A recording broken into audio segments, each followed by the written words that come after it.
My name is Daniel. I am the Director of Artist Development for Slam Connection. I'm also the production lead for Slam Connection as well, out in Williamsburg. And we have a special guest today who needs no introduction, but I wrote one anyway, so I'm gonna introduce him. So, he is a legend of the poetry space. He is Richmond's first poet laureate, a father, community ambassador, highly decorated artist in the slam poetry scene, author of God, Love, Death, and Other Synonyms, Chrysalis Under Fire, and his latest work is Defined. He is the current slam master and coach of the Writers Den Slam team. He's a multiple-time Southern Fried finalist, Southern Fried Underground Slam champion, National Poetry Slam champion, curator of one of, if not the, most sought after and largest individual poetry slam competition in the state of Virginia, food for thought. The same way you can't mention WWE without mentioning John Cena, you will never mention poetry in the state of Virginia without mentioning the icon, Roscoe Burnems. Was that good? Yeah, man, that was fantastic. I can just take you on the road with me. Yeah, that's shit. Yo, man, I sound pretty good based on that introduction. Wow. Hey, look, the internet. Do your research, people. So, thanks for having me, man. Man. How you doing, first of all? I'm good, man. Like exhausted. We've been working really hard to make this event happen. So, hard work comes with little sleep. Oh, yeah, you know that's right. So I'll rest later, but for now, I'm feeling pretty good. So for you, like, how did poetry start for you? Oh man, that's it's not a complicated story, and I'll try to keep it like really brief. I actually didn't start out loving poetry per se. I love songwriting. I love just the lyricism in songwriting. And I came from a musical house. My grandmother and her sisters were this gospel group that was touring and doing all these things around like all these different churches, and I would go with them, and in my mind they were like the biggest gospel group in the entire world, right? They were not, but that's how I felt at the time. And I was like, I want to write songs for them because I'm not a singer. That's what we learned that real early. But I wanted to write songs for them, and so that's where my love for writing came in. I wanted to like write song lyrics, and so song lyrics coming from a gospel house and it's more gospel, soul, R&B, that kind of thing. I later found hip hop, and I was like, oh, you can do that on music. And so then I fell in love with hip hop. I fell in love with the lyricism that existed in hip hop. And then somewhere along the way, middle school, high school, I found poetry through English class, all that kind of stuff. And so it just broadened my writing. I was writing short stories, I was writing poems, I was writing songs, I was doing all that kind of stuff. And it's one of those things where like you don't find poetry, poetry finds you. By the time I got to high school, I had a teacher who I would show some of my stuff to, and she was like, "Oh, this is really good. You should do more with this." And I just kind of took that and ran with it.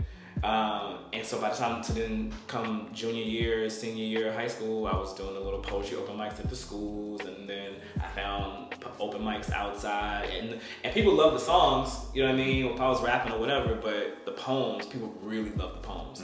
And when I saw the impact that could have, people would come up to me and be like, oh, I'm so glad you shared this, because poetry allowed me to be a little more vulnerable than what you would get normally from hip hop, right? There's a little more, braggingness involved. You gotta kind of flex on them a little bit. That's just kind of comes with the culture. So poetry allowed me to be in a more vulnerable space and be accepted because of it, right? It was empowering. People, embraced it. And so doing the poems, people will come up to you after and like, oh, thank you for sharing that, or you really spoke to my experience with this, da-da-da. And once I started seeing like the impact that it was having on people, I was like, yeah, I want to do more of that. Like, I want to change people's hearts and minds and add more perspective and share my story, and that really grabbed me. So poetry allowed me to exist in that full time. That's amazing, man. That's one of those things that I talk about when, because I'm coaching now a little bit. Yeah. So I always tell people when they talk about, I'm trying to win. I'm like, well, winning, like only one person gonna do that. Right. At the poetry slam, there's one person who's gonna win, and there's probably 14 of y'all. I like, so winning depends on what you came there to do. Right. And I like, so if you came there to be the highest scoring poet, chances fairly low on doing that, right? But if you came there to make an impact, that's what we're here to do. Right. We can do that with the work. Your real name is not Roscoe Burnems, It's right? not. I found that out, and I was shell shocked. I was like, wait, that's who that is, right? So how did that come about? So my mama named me Douglas, Douglas Powell, because she wanted me to be able to get a job. So Roscoe actually started out as as an inside joke between me and this girl. She was a friend of mine, and the joke kind of spilled over. It was an inside joke between two of us, and then she would still call me Roscoe while we were at school, and then it kind of just stuck. And when I wanted like a stage name, I took it and ran with it. And so it being, you know, silly and 17, I'm like, oh, now I need to make this into like a whole moniker. This is, mind you, coming out of like the era where rappers and stuff like that had like these alter egos, right? Like, you know, Jay-Z was Jehovah and Jigga and whatever, and you know, Method Man had Johnny Blaze, and so I was like, okay, I'm gonna turn this into a whole thing, right? And so I threw Burnems at the end because it sounded fire. and it stuck. People ran with it, and then people thought it was my real name. So like it was just like it was a way to kind of like be seen, but also kind of hide like the true identity. Allowed me to kind of be something else while out on, you know, in all these artistic spaces. So it just stuck. So when you fill out like an official form and they say like other names, do you put Roscoe Burnems on Sometimes I do, depending on what's happening here. You know, you start writing those grant proposals. I'm like, when they start looking up, you know, who I am, let me go ahead and let them know that artistically you're gonna see this instead. Yeah, so, this is my mom name, but this is what the community know me as. Right. Yeah. So, but I tell people all the time, man, Roscoe goes on the stage, Douglas goes on the check. How has the city of Richmond like shaped your poetry career? Oh man, I mean, I'm born and raised out here. So Southside originally, and then you know, I was born in the projects out there, and my mom didn't want us growing up out there, so she moved us out to my great grandmother's house, and so I spent really the largest part of my childhood into my formative years on a farm in the middle of Henrico County, which is not known for its farms. Roscoe grew up on a farm. I did. I grew up on 2 acres of farmland. We grew crops. You know what I mean? And my family was like, they come from like sharecroppers. So like I had an aunt who lived down the street who would grow like, you know, greens and peas and all that kind of stuff. And then we did a lot of like tomato and fruit and all that kind of stuff. And my aunt would do thyme and oregano and mint and whatever. And whenever something was time to be harvested or something time to be cut, like we going over such and such house, and we gonna go over there and we gonna bring that back to the house, and we gonna go and they're gonna come over here and they're gonna get stuff from us, and we lived a lot of my life like that. My upbringing was like super poor, and so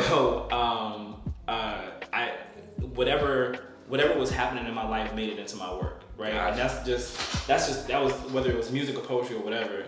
I wanted to be the most honest in whatever I was writing, right? So if it's talking about the lights being cut off or whatever, you know what I mean, that's gonna make it into the work. Or growing up fatherless, you know what I mean, like that was gonna make it into my work. Or whatever I was seeing in the city as I got older and started traveling more, and that was gonna make it into the work, because I wanted to be the most transparent about what I was experiencing and what I was seeing.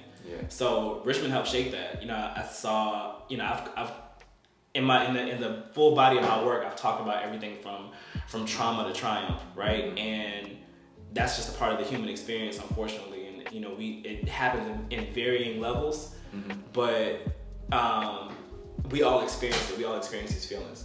So I was like, well, how do I put that into a way that's going to resonate with other people? So I guess the question is, how and why did like Food for Thought come about? So Food for Thought was an idea from me and Jasmine Blooms, and it was her baby. She really wanted to put this big event on, and I have been wanting to do like a really large like individual poetry slam anyway, right? So it was really like serendipitous, right? Just the way it all kind of came together. And so it was Jasmine Blooms, me, and then a few other of our peers who kind of got together and be like, okay, well, how do we put this together?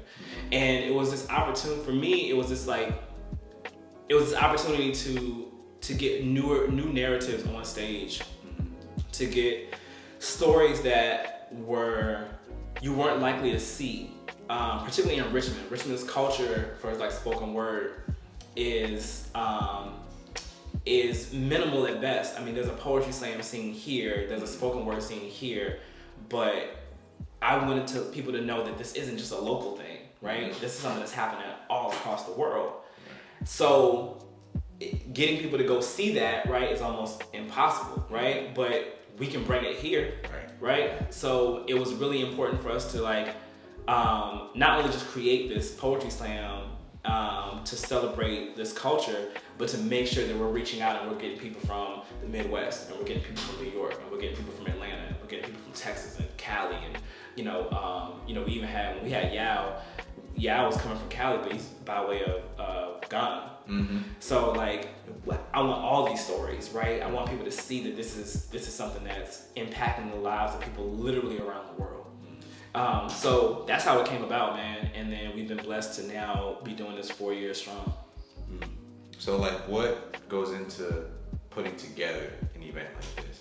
No sleep. That's what goes into it. Countless hours of just working and praying and collaborating and thinking of ways to just get this out to the people, right? A poetry slam is nothing without the people, right? So, it's, how do we build more connections?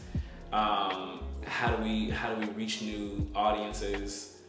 New demographics so that everyone can kind of share in this experience. And so there's a lot of labor that goes into it, between advertising and marketing and finding sponsors, and because all these things have to be funded, shouts out to capitalism.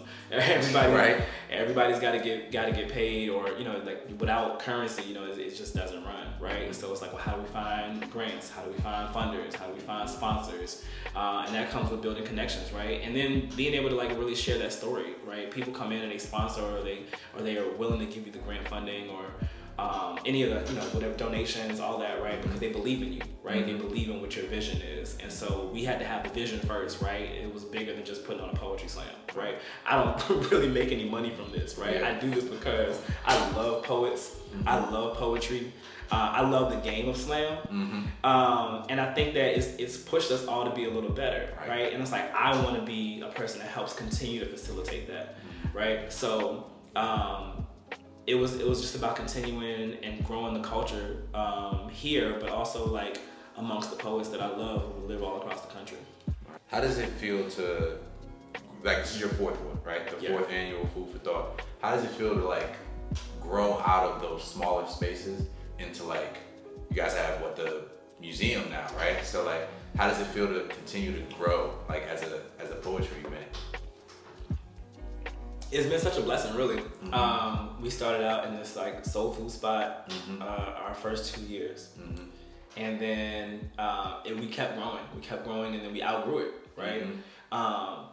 So the Virginia Museum of History and Culture has this beautiful theater inside there, and they were really excited about it and was willing to have us, and loved it last year and wanted to bring us back.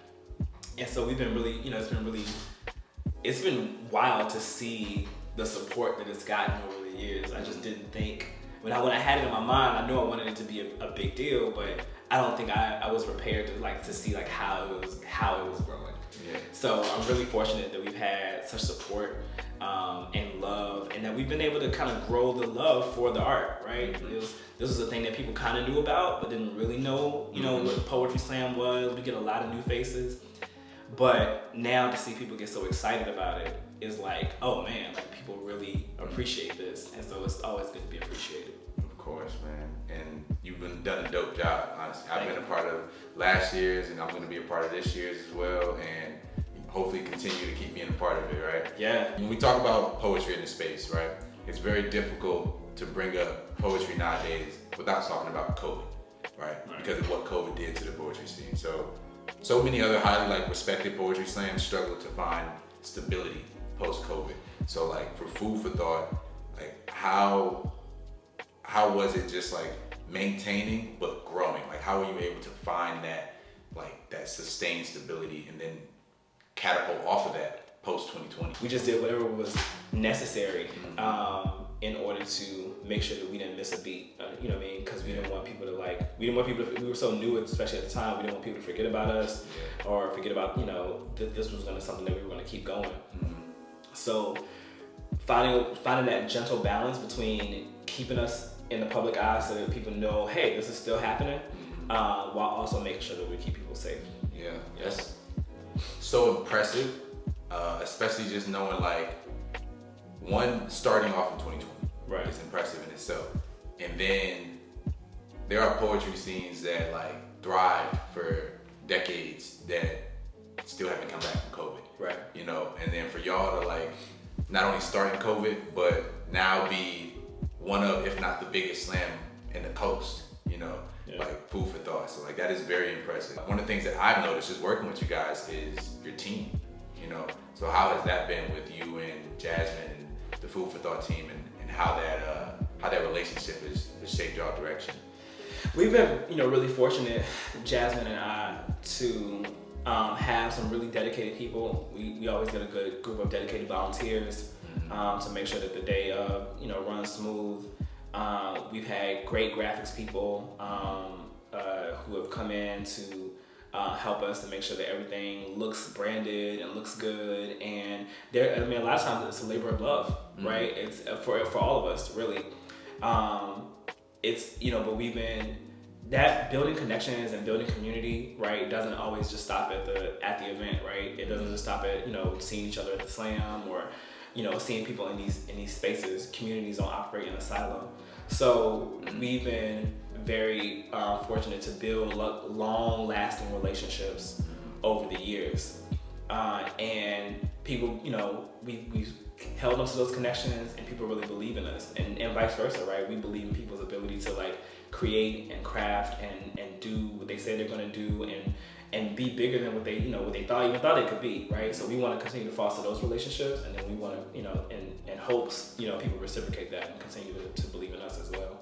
As someone who has been around the poetry scene for as long as you have, like you've seen like the transitions and the evolutions and like you could say 2 decades. I've been around for 2 decades. You know what's funny?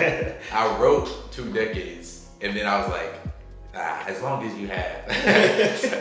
That's so 20 funny. Years, man. I've been around for 20 years. So the question is like, what do you think is next? Like, what hole is there that you think needs to be filled the same way like the people in your generation filled the holes that people in my generation kind of walk through now? Like, what do you see in the poetry scene that is like the next hole that needs to be filled? I personally want to see. Well, I want to see Food for Thought continue. Right? It's been a great event for the last 4 years. Jasmine and I are really proud of this. It's become our baby, and I want to see. I want to see a 10th annual, and I want to see a 20th annual. And I want to see it continue for a really, really long time. Especially because it's become such bigger than the poetry slam, right? We bring in these like amazing chefs and these food artisans and these vendors who also benefit from such an event, right? And so we've been really fortunate to be able to extend that, right, and turn it into this like celebration of food and culture. And so we want to continue that because that's a huge thing for us. And personally, as an artist, or as a creative, I want to continue to provide very different platforms for people who are also creatives, right? We've done film projects. We've partnered with, we partnered with schools. We partnered with ad agencies. We've done these different, things where poetry can exist in these very different places. And Poetry Slam is always going to have my heart. I love it. It really pushed me as an artist. But I also want, spoken word artists, I want poets to know that it's never limited to slam. Slam is literally just one very small part of the culture, and that your poetry, whatever you create, wherever your writing takes you, can exist in all these different mediums and all these different arenas. So don't limit yourself. I think that part of my career has been like just showing people that you're not limited to one particular section of creation, right? And that you can be in all these different spaces and not lose yourself in it, right? It can still be very true to who you are as an art form and serve you in this way that can be lucrative. For me, being new and being a student, I think that was like one of the most important things for my growth is being a student and going different places, and not just going those places to perform and get on the stage, but to talk to the people. Right. Like, I'm one of the last people to leave the slam always, right? And for me, I think what Food for Thought does and what it has the capability to do is find that marketing for these poets, right? Like, I've gotten booked plenty of times since I've started. I've never gotten booked off of a slam I won, right? Like I've never gotten booked after, I won this thing. Everybody who's ever booked me for anything saw me at an event. Right. It was like, oh, I saw you do that thing and I really liked it and I want you to come do it at this thing. Right. And like what Food for Thought does is it gives these poets a platform. You know what I'm saying? It gives us a place to go and perform, and like we're doing now, like leading into more of the production of it and documenting these events. Like, 'cause, I'm the new age guy that's like, oh, we need to record this. That was the first thing when I first went to a poetry slam. I was like, why have I never seen these people before? Right? These are some of the most amazing artists in the world in poetry, and nobody knows about it. Right. And I think Food for Thought. So I've been, me, I'm the guy that's been to everybody's slam. So I've been to a lot of people's slams. I've been to a lot of the big stages and stuff like that. And Food for Thought has the potential to be that platform that markets these poets in that way. Where it's like, one, it's sought after for the competitors in the slam, but like I said, only one person is gonna win. Right. Those other 12, like, this is your chance to go do the thing and do it for the world. Yeah. Yeah. And it's really true. So, and so in addition to that, right, you're 1,000% right. Mm-hmm. And the poets who have come through Food for Thought over the last, 3 years prior to this, like some of them have been either brought back to Richmond because somebody saw them and was like, oh, they didn't win, but like I love what they did, right? Or wanted them to be a part of like larger projects. We like I said, we partner with like nonprofits, and we partner with other like community organizers that are here in the city and in and throughout Virginia, and they see this and they're like, oh, this is something I want as a part of our brand as well, right? Or they're really speaking to what our mission statement is as an organization. And so now we've had those poets, whether from our local slam or from Food for Thought, go off and do these other huge projects and be a part of these other movements. Because people are getting to see them on a bigger platform. And so we want to continue to provide that and grow that so that more people have those opportunities. Yeah. You've been doing amazing with it, man. I mean, last thing, you got anything you want to say for the people about Food for Thought? Come through, grab a ticket. You know what I mean? October 5th at the Virginia Museum of History and Culture.